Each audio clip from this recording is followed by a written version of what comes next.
Hello दोस्तों, स्वागत है आप सभी का वोकल एकेडमी सर के यूट्यूब चैनल पे।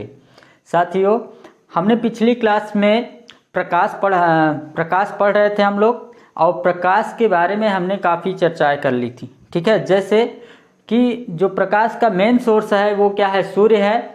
सूर्य से प्रकाश उत्सर्जित होता है। ठीक है, तो सूर्य में सबसे अधिक मात्रा में पाई जाने वाली गैस कौन सी है? वो है हाइड्रोजन गैस। और ब्रह्मांड में भी जो कि सबसे अधिक मात्रा में पाई जाती है। सूर्य में कौन सी अभिक्रिया होती है? तो नाभिकीय संलयन। जब क्या होता है दोस्तों कि ड्यूटेरियम, हाइड्रोजन कितने समस्थानिक हमने बताया था कि हाइड्रोजन के 3 समस्थानिक हैं, 3 आइसोटोप्स हैं, 1H1, 1H2 और 1H3। ठीक है दोस्तों, तो जो ड्यूटेरियम है और ट्राइटेरियम आपस में रिएक्शन करके क्या बनाते हैं? हीलियम बनाते हैं, और काफ़ी मात्रा में क्या होती है? ऊर्जा उत्पन्न होती है। ठीक, तो नाभिकीय संलयन रिएक्शन फ्यूजन जो है, फ्यूजन रिएक्शन क्या है कि 1H2 प्लस 1H3, 1H2 ये क्या है? ड्यूटेरियम। ये क्या है? ट्राइटियम। 1H2 और 1H3 जब आपस में रिएक्शन करते हैं तो बनाते हैं 2He4 प्लस 0N1 प्लस ऊर्जा, प्लस क्या बनाते हैं दोस्तों? ऊर्जा। ठीक, तो जो सूर्य में है कौन सी अभिक्रिया होती है दोस्तों? तो सूर्य में होती है नाभिकीय संलयन। ठीक है, रिएक्शन फ्यूजन रिएक्शन होती है, जिसके कारण ड्यूटेरियम और ट्राइटियम आपस में मिलकर क्या बनाते हैं? हीलियम। दो हल्के नाभिकीय संलयन प्रक्रिया क्या होती है? जब दो हल्के नाभिक मिलकर एक भारी नाभिक का निर्माण करें तो वही क्या होती है? नाभिकीय संलयन। ठीक है, फ्यूजन रिएक्शन। ठीक, और इसमें काफ़ी मात्रा में ऊर्जा उत्पन्न होती है, और ये ऊर्जा हीट तथा प्रकाश के रूप में, जो प्रकाश के रूप में क्या होती है? पृथ्वी पे आती है। ठीक है, आके पृथ्वी पे टकराती है, यही प्रकाश के रूप में। तो सूर्य में ऊर्जा किस रूप में, किसके कारण उत्पन्न होती हैं? नाभिकीय संलयन के कारण। सूर्य में कौन सी गैसें पाई जाती हैं? तो हाइड्रोजन और हीलियम। सबसे ज़्यादा मात्रा में 71% हाइड्रोजन होता है, उसके बाद क्या होता है? हीलियम होता है।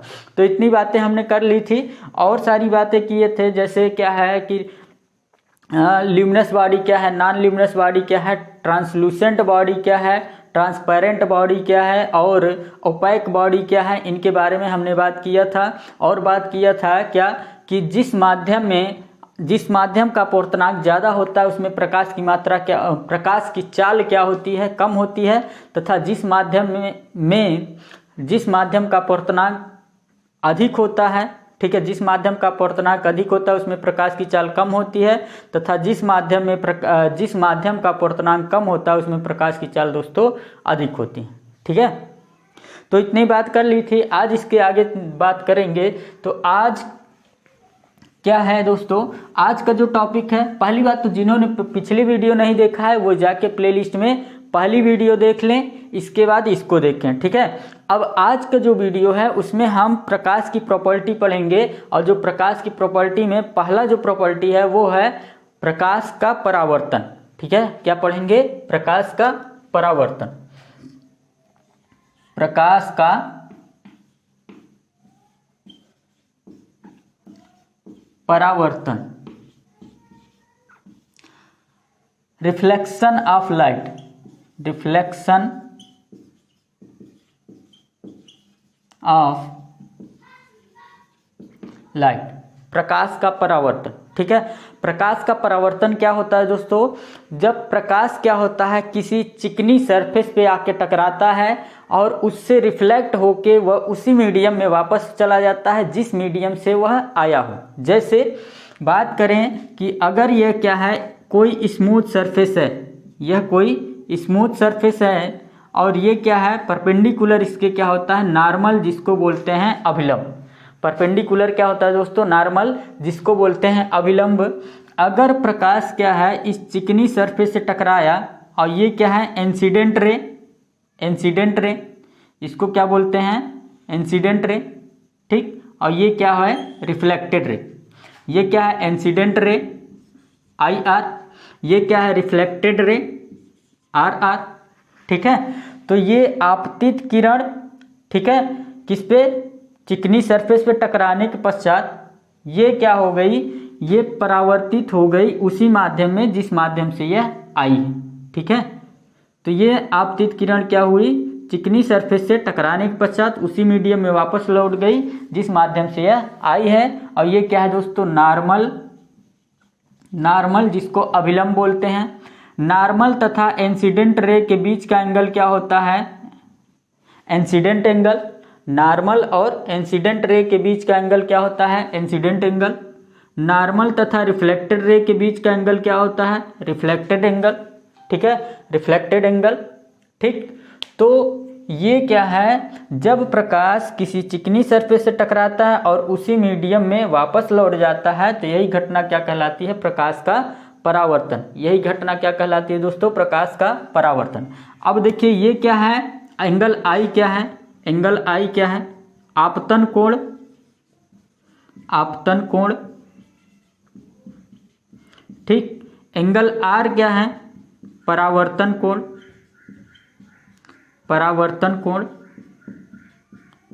ठीक है, ये क्या है, परावर्तन कोण।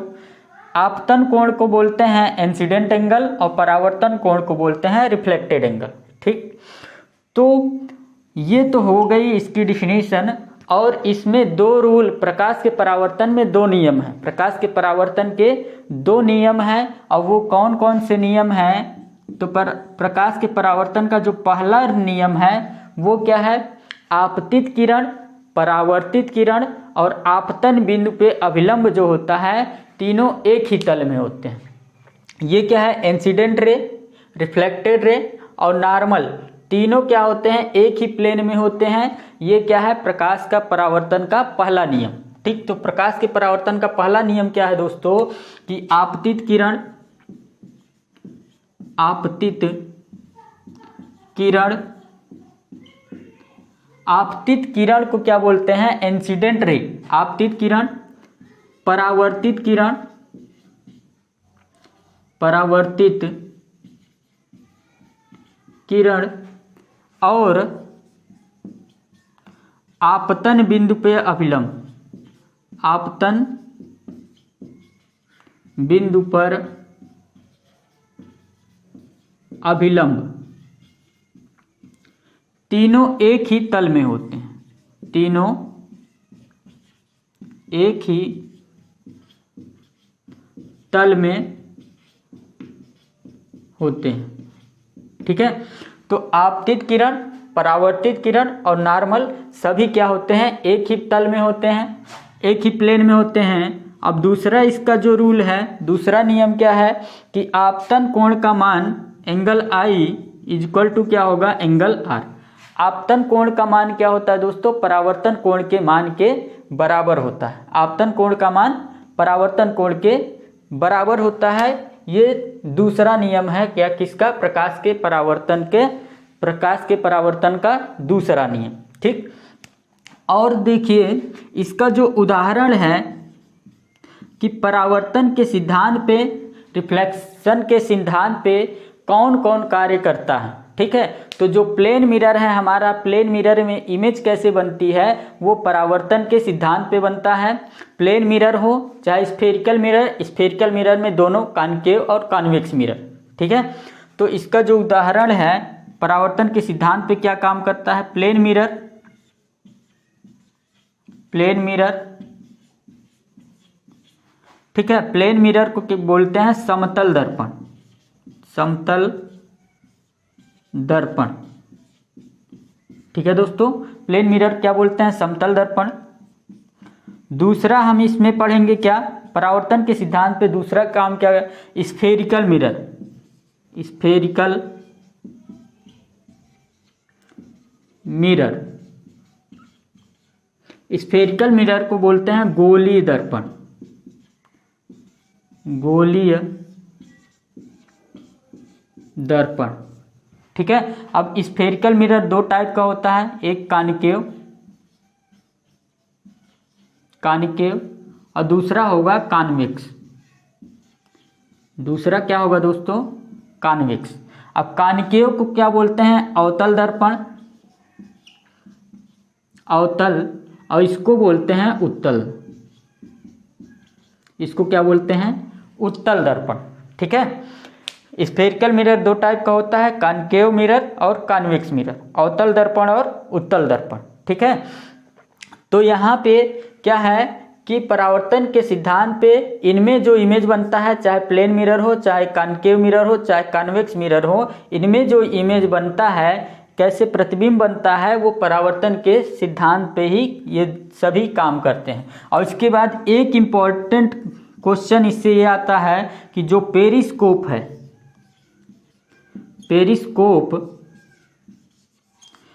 जो पेरिस्कोप है, ये भी किस सिद्धांत पे काम करता है? परावर्तन के नियम के सिद्धांत पे। तो ये क्वेश्चन पूछा गया है कि पेरिस्कोप जो हमारा है वो किसके सिद्धांत पे काम करता है? तो वो काम करता है किसके? परावर्तन के नियम के सिद्धांत। अब बात करें पेरिस्कोप, तो ये होता कैसे है दोस्तों?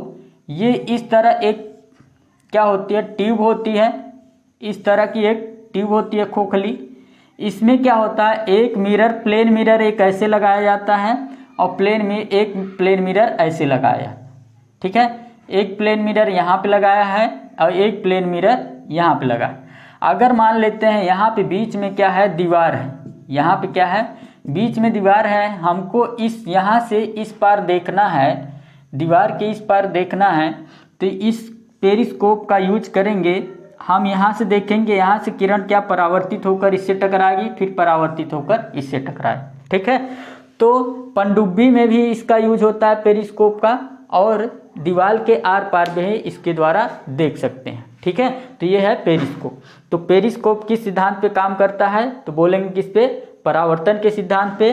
प्लेन मिरर किस पे काम करता है? परावर्तन के सिद्धांत पे। स्फेरिकल मिरर हमारा कॉनकेव हो चाहे कॉन्वेक्स हो, दोनों किस सिद्धांत पे काम करते हैं? परावर्तन के सिद्धांत। ठीक है दोस्तों।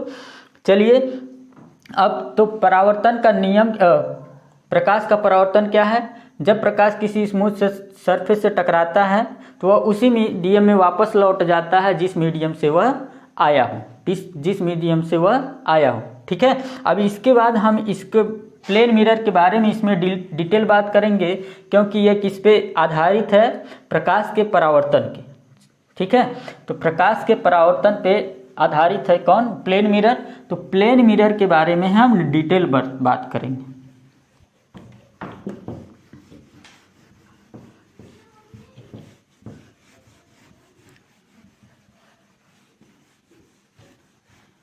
देखिए पहले तो हम इससे कुछ न्यूमेरिकल बता देते हैं आपको। जैसे न्यूमेरिकल क्या आता है इसमें कि ये कोई क्या है? स्मूथ सरफेस है और इसके परपेंडिकुलर क्या होता है दोस्तों? नॉर्मल होता है। इसके परपेंडिकुलर नॉर्मल होता है।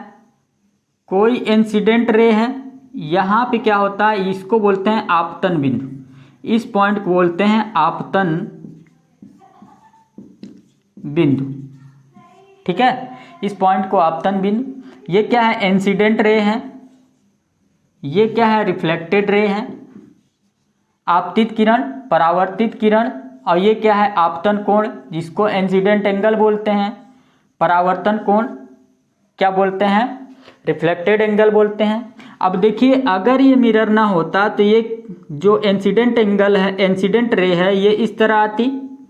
ठीक है। ये इस तरह आती, लेकिन ये क्या हुई? मिरर होने के कारण ये क्या हुई? परावर्तित हो गई। तो यह अपने मार्ग से कितना डेविएट हुई, अपने मार्ग से कितना विचलित हुई। और देखिए अगर ना होता प्लेन मिरर तो इस तरह जाती और डेविएट होकर परावर्तित, तो परावर्तित किरण और इस लाइन के बीच का जो एंगल होता है उसको डेविएशन एंगल बोलते हैं। क्या बोलते हैं दोस्तों? डेविएशन एंगल, विचलन कोण, विचलन कोण। तो यहाँ पे देखिए ये क्या है? स्ट्रेट लाइन पे एंगल जो फॉर्म होता है वो कितना होता है? 180 डिग्री। तो angle i plus angle r plus angle delta equal to कितना होता है? 180 डिग्री। ठीक है। तो angle i plus angle r plus angle delta equal to 180 degree. यहाँ से एंगल आई इक्वल टू क्या होगा? एंगल आर के। ठीक है। Angle i equal to angle r के। अब यहाँ से आपको पूछ लिया कि अगर आपतन कोण का मान 40 डिग्री है तो परावर्तन कोण का मान कितना होगा दोस्तों? तो परावर्तन कोण का मान भी 40 डिग्री होगा, क्योंकि आपतन कोण परावर्तन कोण के बराबर होता है। आपतन कोण परावर्तन कोण के बराबर होता है। और यहाँ पे अगर क्वेश्चन में घुमाया तो ये दे देगा कि आपतित किरण और सरफेस के बीच, आपतित किरण और प्लेन मिरर के बीच का एंगल दे देगा। ठीक है, आपतित किरण और प्लेन मिरर के बीच का एंगल दे देगा। अगर ये एंगल क्या है दोस्तों, ये एंगल 20 डिग्री, आपतित किरण और परावर्तित सतह के बीच का एंगल 20 डिग्री है, तो परावर्तन कोण का मान बताइए। तो परावर्तन कोण का मान बताइए। ये अगर 20 है तो ये बताना है। अब देखिए यहाँ से ये 90 होगा, 90 में से 20 घटा देंगे तो एंगल आई आएगा। तो एंगल आई जितना आएगा वही क्या होगा, एंगल आर के इक्वल होगा। Angle i equal to angle r के इक्वल होगा। और ये कितना होगा, 90 माइनस 20 डिग्री। ठीक है, तो ये 70 आएगा। तो एंगल आई कितना होगा, एंगल आर के बराबर होगा, और वो कितना होगा, 70 डिग्री। ये इसका आंसर होगा। अगर आपतित किरण और परावर्तित सतह के बीच, आपतित किरण और परावर्तित सतह के बीच का एंगल जो दिया है 20 डिग्री दिया है, तो जो आपतन कोण का मान होगा परावर्तन कोण के बराबर, और ये कितना होगा, 70 डिग्री के बराबर। ये कितना होगा दोस्तों, 70 डिग्री के बराबर। ठीक है, तो ये छोटे न्यूमेरिकल आते हैं इससे, तो इसको याद रखिएगा। अब चलिए प्लेन मिरर के बारे में हम डिटेल बात करेंगे।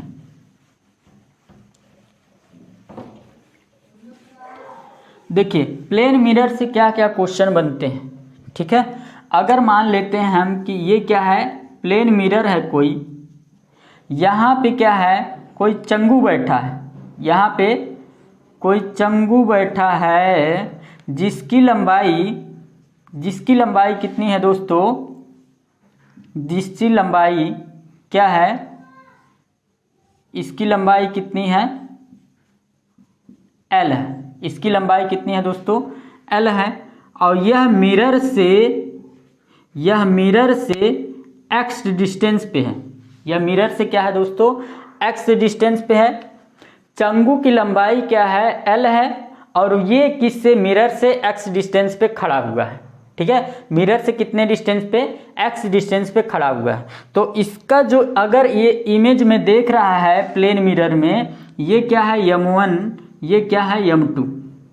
अगर ये प्लेन मिरर में देख रहा है तो इसका जो इमेज फॉर्म होगा, इसका जो इमेज बनेगा, ये x डिस्टेंस पर ही बनेगा, दर्पण से x डिस्टेंस पे बनेगा।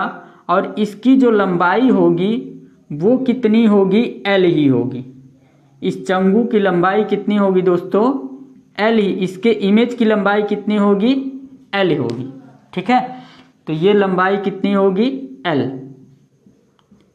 ठीक है, तो यहाँ से निष्कर्षण क्या निकला कि समतल दर्पण में प्रतिबिंब दर्पण से जितनी दूरी पे रखा रहता है, ऑब्जेक्ट जितनी दूरी पे रखा रहता है, दर्पण से प्रतिबिंब उतनी दूरी पे बनता है। दर्पण से प्रतिबिंब उतनी दूरी पे बनता है। और जितने लंबाई का ये चंगू है उसका इमेज भी उतने लंबाई का बनेगा। जितने लंबाई का ये है उतने लंबाई इसकी इमेज बनेगी।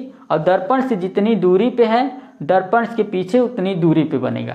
ठीक है, तो यहाँ पे क्या है, इमेज की लंबाई और ऑब्जेक्ट की लंबाई और इमेज की लंबाई क्या होती है, सेम होती है।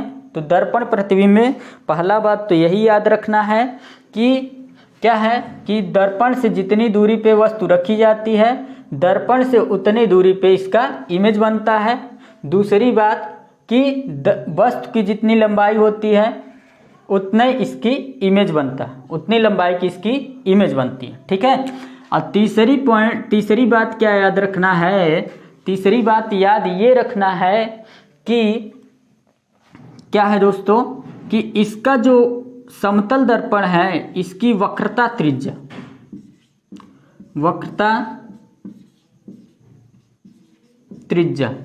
इसकी जो वक्रता त्रिज्या है जिसको बोलते हैं रेडियस ऑफ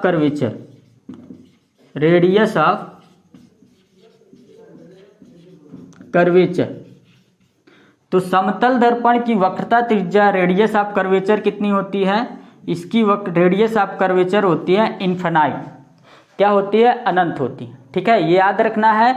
समतल दर्पण की जो वक्रता त्रिज्या होती है वो क्या होती है, इन्फिनाइट होती है, क्योंकि ये क्या है, एकदम प्लेन है और इसका कर्व क्या है, बहुत कर्व नहीं होता है, स्ट्रेट है, इसलिए इसकी वक्रता त्रिज्या भी क्या होती है, अनंत होती है। तो याद रखना है समतल दर्पण की वक्रता त्रिज्या क्या होती है, अनंत होती है। और इसका जो है, इसका जो फोकस दूरी है, इसकी जो फोकस दूरी है वो भी क्या होती है दोस्तों, ये भी क्या होती है, अनंत होती है। तो फोकल लेंथ भी कितनी होती है, फोकल लेंथ, तो समतल दर्पण की फोकल लेंथ कितनी होती है, इन्फिनाइट होती है। ठीक है, क्योंकि फोकस दूरी भी इन्फिनाइट होती है और वक्रता त्रिज्या रेडियस ऑफ कर्वेचर भी क्या होती है, इसकी इन्फिनाइट होती है, क्योंकि F इक्वल टू क्या होता है, R/2। वक्रता त्रिज्या की जो फोकस दूरी होती है वो कितनी होती है, आधी होती है। वक्रता त्रिज्या की फोकस दूरी कितनी होती है दोस्तों, वक्रता त्रिज्या की फोकस दूरी कितनी होती है, आधी होती है। अगर वक्रता त्रिज्या अनंत है तो फोकस दूरी भी इसकी क्या होगी दोस्तों, अनंत होगी। तो समतल दर्पण में क्या होता है कि वक्रता त्रिज्या अनंत होती है, फोकस दूरी अनंत होता है। जितनी दर्पण से जितनी दूरी पर वस्तु रखी है उतनी दूरी प्रतिबिंब बनता है। दर्पण से जितनी दूरी पर वस्तु रखी है दर्पण से उतनी दूरी प्रतिबिंब बनता है। ऑब्जेक्ट की, वस्तु की जितनी लंबाई है प्रतिबिंब की उतनी लंबाई होगी। और इसमें जो इमेज बनेगा, इसका जो इमेज बनेगा, ये जो इमेज है ये दोस्तों कैसा होता है, तो याद रखना है समतल दर्पण में प्रतिबिंब कैसा बनता है, वर्चुअल बनता है। कैसा बनता है, वर्चुअल। वर्चुअल मीन्स क्या होगा दोस्तों, आभासी, आभासी। ठीक है, इसमें रियल नहीं बनता, कैसा बनता है, वर्चुअल। ठीक, तो समतल दर्पण में तो बात करें समतल दर्पण में इमेज कैसी बनती है दोस्तों, समतल दर्पण में इमेज बनती है वर्चुअल। कैसी बनती है, वर्चुअल, जिसको बोलते हैं आभासी। ठीक है, तो समतल दर्पण में इमेज कैसी बनती है, वर्चुअल और सीधा बनती है।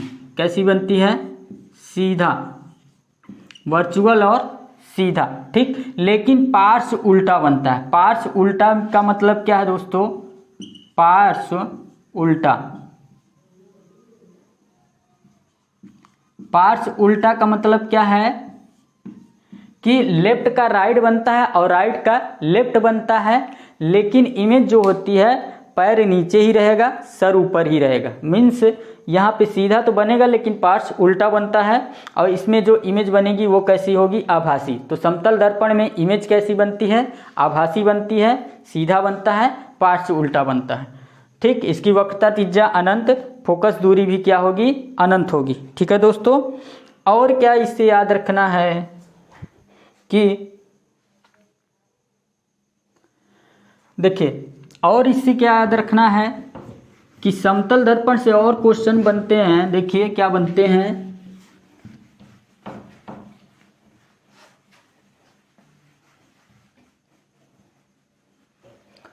इसका जो मैग्निफिकेशन होता है समतल दर्पण में का मैग्निफिकेशन कितना होता है, तो magnification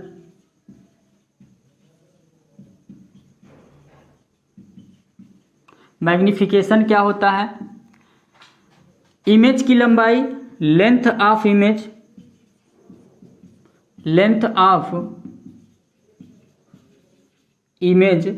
upon length of object, या फिर कह सकते हैं हाइट ऑफ इमेज, या फिर और हाइट ऑफ ऑब्जेक्ट। ठीक है, हाइट ऑफ इमेज मतलब कि इमेज की जो लंबाई होगी अपान वस्तु की लंबाई होगी, वही क्या होगा, मैग्निफिकेशन, जिसको बोलते हैं आवर्धन। जिसको क्या बोलते हैं, आवर्धन।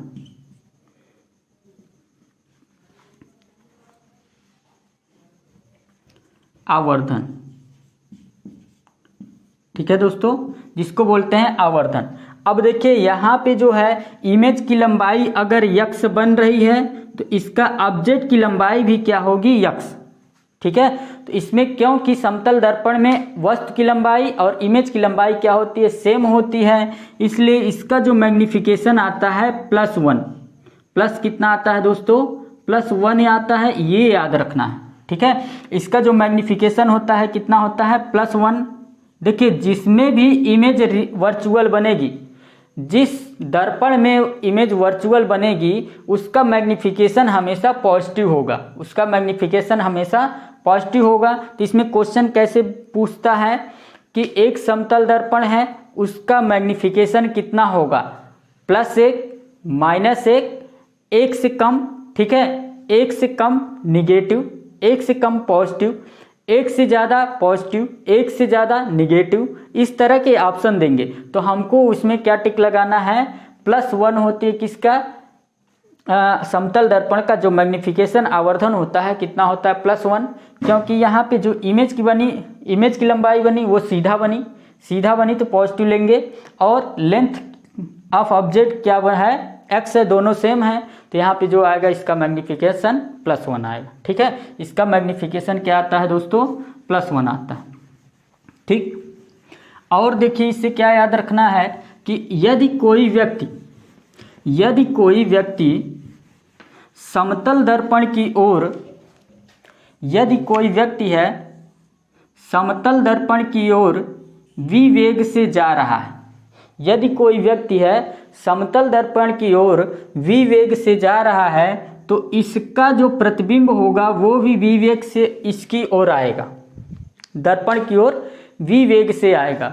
अगर कोई व्यक्ति v वेग से दर्पण की ओर जा रहा है तो उसके प्रतिबिंब की वेग भी v होगी, लेकिन क्या होगा, जो सापेक्ष रिलेटिव वेलोसिटी होगी किसकी, इस व्यक्ति की। अगर ये व्यक्ति इसको देखेगा तो ये भी इधर आता रहेगा, ये भी इधर आता रहे। ठीक है, इसलिए इस व्यक्ति को ये जो इमेज की लंबाई होगी, इमेज का स्पीड होगा वो 2v वेग से प्रतीत होगा। ठीक है, 2v वेग से प्रतीत होगा, लेकिन एक्चुअल में इसकी वेलोसिटी क्या होगी, इमेज की v होगी। जबकि इस व्यक्ति को, यहाँ पे जो व्यक्ति खड़ा है, m व्यक्ति जो खड़ा है, ये अगर v वेग से इसकी ओर जा रहा है तो इसका जो प्रतिबिंब होगा इसको 2v वेग से आता हुआ प्रतीत होगा, ठीक है। तो जैसे यदि कोई व्यक्ति दर्पण की ओर 5 मीटर पर सेकेंड के स्पीड से जा रहा है, यदि कोई व्यक्ति दर्पण की ओर 5 मीटर पर सेकेंड की स्पीड से जा रहा है तो उसका प्रतिबिंब इस व्यक्ति को 10 मीटर पर सेकेंड के स्पीड से आता हुआ प्रतीत होगा। ठीक है, इसका प्रतिबिंब इस व्यक्ति को 10 मीटर पर सेकेंड की स्पीड से आता हुआ प्रतीत होगा। ठीक है, ऐसे इसमें एग्जाम में क्वेश्चन पूछता है। ठीक, और देखिए यदि कोई व्यक्ति है अपना पूरा प्रतिबिंब दर्पण में देखना चाहता है, यदि कोई व्यक्ति है जिसकी लंबाई क्या है, L है, यदि कोई व्यक्ति है जिसकी लंबाई L है और वो अपना पूरा प्रतिबिंब इस दर्पण में देखना चाहता है, तो दर्पण की मिनिमम लंबाई कितनी होनी चाहिए जिससे वह पूरा प्रतिबिंब अपना देख सके। ठीक है, तो ये क्या है, व्यक्ति की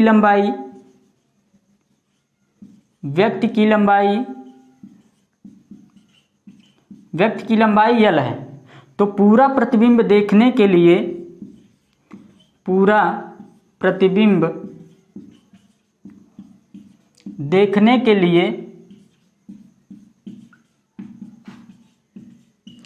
दर्पण की मिनिमम लंबाई कितनी होगी, दर्पण की मिनिमम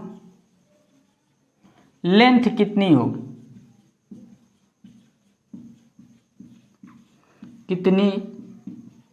होगी, अगर क्या है कि एक व्यक्ति है जिसकी लंबाई L है तो वो दर्पण में पूरा प्रतिबिंब देखना चाहता है, अपना पूरा प्रतिबिंब देखना चाहता है, तो दर्पण की जो मिनिमम लंबाई होगी व्यक्ति की लंबाई की आधा होगी। तो दर्पण की मिनिमम लेंथ कितनी होगी, l/2 होगी। ये याद रखना है। अगर कोई व्यक्ति क्या है, अगर कोई वस्तु मान लेते हैं 10 सेंटीमीटर की है, 10 सेंटीमीटर की है और वो दर्पण में पूरा प्रतिबिंब उसका बनना चाहिए, तो दर्पण की मिनिमम लंबाई कितनी होनी चाहिए, 10/2 यानी 5 सेंटीमीटर। यानी कितनी होनी चाहिए दोस्तों, 5 सेंटीमीटर। ठीक है, तो ये याद रखना है। एक क्वेश्चन और इससे क्या बनता है, देखिए, अगर क्या है, अगर दर्पण आपतित किरण को स्थिर रखा जाए, जैसे ये दर्पण है, ये नॉर्मल, आपतित किरण को स्थिर रखा जाए, ये क्या है, इंसिडेंट रे, इंसिडेंट रे को स्थिर रखा जाए, दर्पण को ही थीटा एंगल से घुमा दिया जाए, दर्पण को ये थीटा एंगल से घुमा दिया जाए, तो जो परावर्तित किरण है, जो परावर्तित किरण है, ये क्या होती है, 2θ से घूम जाती है। ठीक है, तो यहां से क्या पॉइंट याद रखना है, यदि आपतित क्या है, इंसिडेंट रे को, आपतित किरण को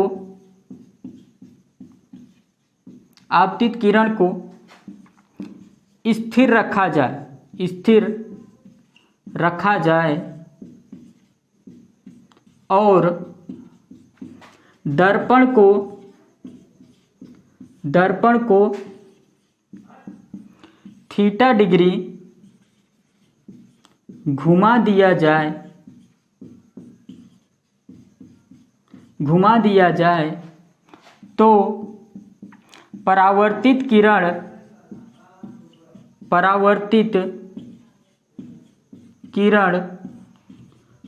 2θ डिग्री घूम जाएगी। ठीक है, यदि आपतित किरण को स्थिर रखा जाए कि आपतित किरण में कोई छेड़छाड़ न किया जाए, दर्पण को ही हम थीटा डिग्री दर्पण को ही घुमा दें, तो जो परावर्तित किरण होगी वो अब कितना घूम जाएगी, 2θ डिग्री। परावर्तित किरण कितना घूम जाएगी दोस्तों, 2θ डिग्री। तो इससे न्यूमेरिकल पूछता है, यदि दर्पण को, आपतित किरण को स्थिर रखा जाए और दर्पण को मान लो 30 डिग्री घुमाया जाए, तो परावर्तित किरण कितने डिग्री घूम जाएगी, तो परावर्तित किरण कितने डिग्री घूम जाएगी दोस्तों, 60 डिग्री। ठीक है, तो यदि आपतित किरण को स्थिर रखा जाए और दर्पण को ही थीटा डिग्री घुमा दिया जाए, तो परावर्तित किरण 2θ घूम जाएगी, 2θ घूम जाएगी। ठीक है, चलिए अब इससे अभी और क्वेश्चन, जैसे दो दर्पण को किसी एंगल पे रखा जाए, दो दर्पण को किसी एंगल पे रखा जाए, तो उनके बीच किसी वस्तु को रख दिया जाए तो कितने प्रतिबिंब बनेंगे। ठीक, पहली बात तो एक क्वेश्चन ये याद रखना है कि जैसे दो दर्पण हैं, ठीक है, दोनों को 90 डिग्री पे रख दें, दोनों को 90 डिग्री पे रख दें, तो एक दर्पण पे आपतित किरण, ये क्या है, एक दर्पण पे आपतित किरण इंसिडेंट रे है, ये क्या है, इंसिडेंट रे। ठीक, इससे रिफ्लेक्ट होने के पश्चात इससे टकराएगी और इससे टकराने के पश्चात क्या होगी, इस तरह निकल जाएगी। ठीक, ये क्या है, रिफ्लेक्टेड रे। ठीक है, अगर दो दर्पण को 90 डिग्री पर रख दिया जाए, तो आपतित किरण, एक दर्पण पे आपतित किरण दूसरे दर्पण के परावर्तन के पश्चात आपतित किरण के क्या होगी, समांतर होगी। तो यहाँ पे दोनों क्या है, इंसिडेंट रे मीन्स आपतित किरण और परावर्तित किरण रिफ्लेक्टेड रे एक दूसरे के क्या होंगी, एक दूसरे के समांतर होंगी, एक दूसरे के क्या होंगी, समांतर होंगी। ठीक है, ये याद रखना।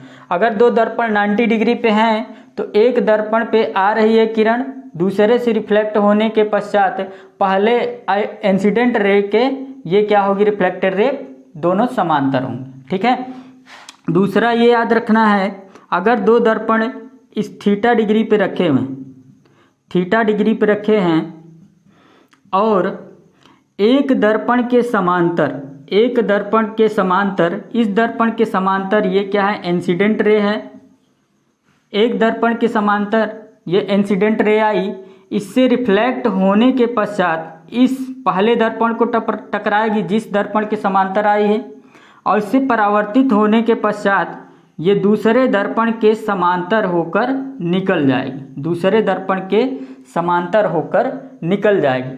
तब इन दोनों दर्पणों के बीच का जो एंगल होगा वो कितना होगा 60 डिग्री। ये याद रखना है, डायरेक्ट एग्जाम में पूछा गया है। ठीक है, अगर दो दर्पण को थीटा डिग्री पे रखा हुआ है, दो दर्पण थीटा डिग्री पे रखे हुए हैं, एक दर्पण के समांतर कोई इंसिडेंट रे आई, दूसरे दर्पण से टकराने के पश्चात वो पहले दर्पण से टकराएगी और दूसरे दर्पण के समांतर क्या होगी परावर्तित हो जाएगी। तो यहाँ पे क्या होगा, दोनों दर्पणों के बीच का जो कोण होगा वो कितना होगा 60 डिग्री।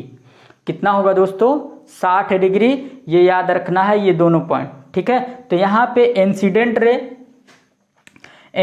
रे पहले दर्पण के समांतर है, जबकि रिफ्लेक्टेड रे दूसरे दर्पण के समांतर है। ये कंडीशन कब बनेगी, जब दोनों दर्पण के बीच का जो एंगल होगा वो कितना होगा 60 डिग्री। कितना होगा दोस्तों 60 डिग्री। ठीक है, अब देखिए और क्या इससे क्वेश्चन बनता है कि अगर दो दर्पण को किसी थीटा एंगल पे रखा है, जैसे दो दर्पण हैं किसी थीटा एंगल पे रखे हुए हैं, इनके बीच में कोई वस्तु रख दी जाए, ये क्या है वस्तु है, किसी वस्तु को रख दिया जाए तो इस वस्तु का कितना प्रतिबिंब बनेगा, इस वस्तु का कितना प्रतिबिंब बनेगा, ये एग्जाम में क्वेश्चन पूछा गया है। तो यहाँ से दो कंडीशन बनती हैं, एक तो बनता है समरूपता की स्थिति में, समरूपता की स्थिति में, दूसरा असमरूपता की स्थिति में, असमरूपता की स्थिति में। ठीक है, अब समरूपता क्या होता है, असमरूपता क्या होता है दोस्तों, कि यदि अगर दो एंगल थीटा डिग्री पे रखे हुए हैं, दो एंगल थीटा डिग्री पे रखे हुए हैं, ठीक है, अगर इन दो एंगल के बाइसेक्टर में, एंगल बाइसेक्टर में यहाँ पे कोई वस्तु रख दी जाए, दोनों दर्पणों के एकदम बीचों बीच रहेगी वस्तु, तो उसी को बोलेंगे समरूपता। ठीक है, ये क्या है, अगर दोनों दर्पणों की सिमेट्री इसको इंग्लिश में बोलते हैं, दोनों दर्पणों के बीच में वस्तु है तो इसको बोलेंगे समरूपता। अगर इन दोनों दर्पणों के बीच में यहाँ पे वस्तु रख दी जाए या यहाँ पे रख दी जाए और कहीं पे रख दिया जाए तो उसको बोलते हैं असमरूपता। अगर बीचों बीच रहेगी दोनों दर्पणों को तो बोलेंगे समरूपता, दोनों दर्पणों के बीचों बीच न होकर कहीं और रहे तो उसको बोलेंगे असमरूपता। अब समरूपता की स्थिति में जो प्रतिबिंब की संख्या होगी, ये n क्या है, प्रतिबिंबों की संख्या है, प्रतिबिंब की संख्या कितनी होगी 360 बटे थीटा -1। ठीक है, 360 बटे थीटा -1। अब यहाँ पे समरूपता की स्थिति में n का मान, n चाहे सम हो, n चाहे सम हो चाहे विषम हो, n चाहे सम हो चाहे विषम हो, सम आएगा तो भी आंसर और विषम आएगा तो भी आंसर इसका होगा।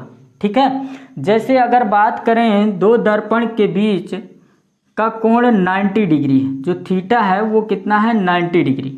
ठीक, और एक बार ले लेते हैं थीटा इक्वल टू कितना 40 डिग्री।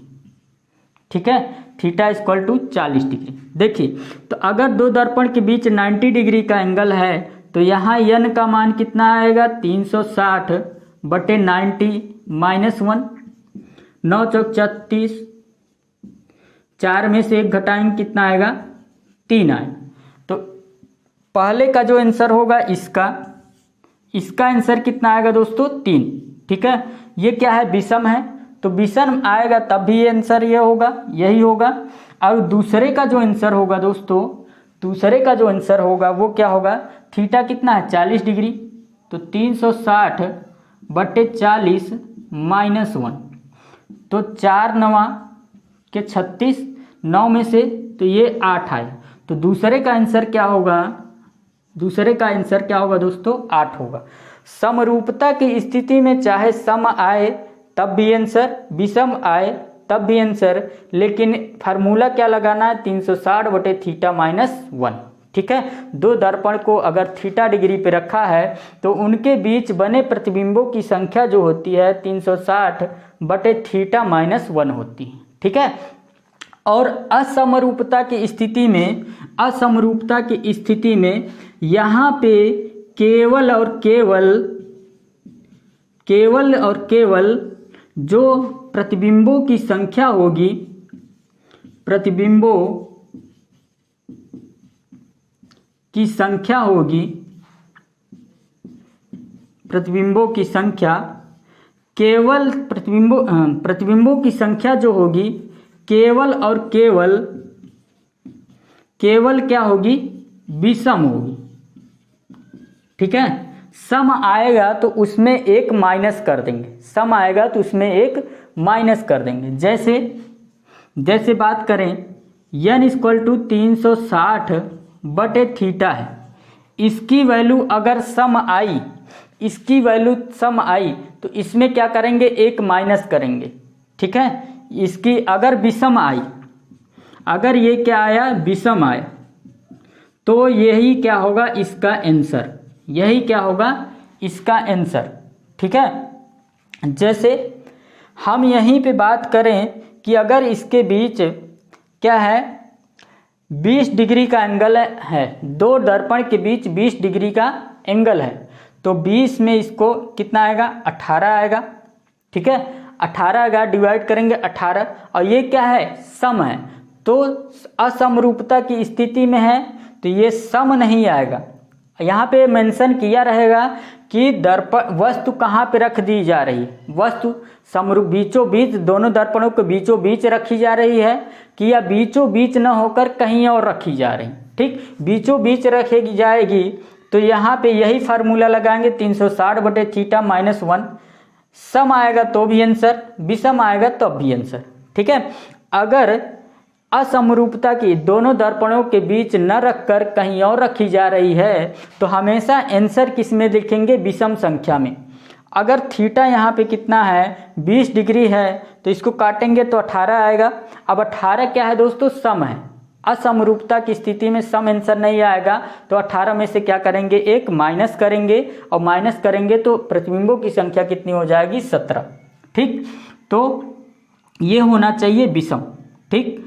अगर ये क्या हुआ, 360 जो थीटा है ये आ गया सम, ये आ गया सम, तो क्या करेंगे, इसमें एक माइनस कर देंगे तो हो जाएगा ये क्या, विषम, और यही क्या होगा आंसर, यही क्या होगा दोस्तों, इसका आंसर होगा, ठीक है। यही क्या होगा, इसका आंसर होगा। जैसे बात करें कि जैसे यहाँ पे दो दर्पण हैं, असमरूपता की स्थिति में है, उनके बीच का जो एंगल है 90 डिग्री है, उनके बीच का जो एंगल है 90 डिग्री है, तो 360/θ 360/90, अब काटेंगे तो कितना आएगा, 9 चौक 36। अब 4 आया, 4 आया तो क्या है, सम है, सम में से एक माइनस करेंगे तो आंसर क्या होगा, 3, आंसर क्या होगा, 3। तो हमेशा आंसर किस में लेना है, इसमें विषम में, असमरूपता की स्थिति में।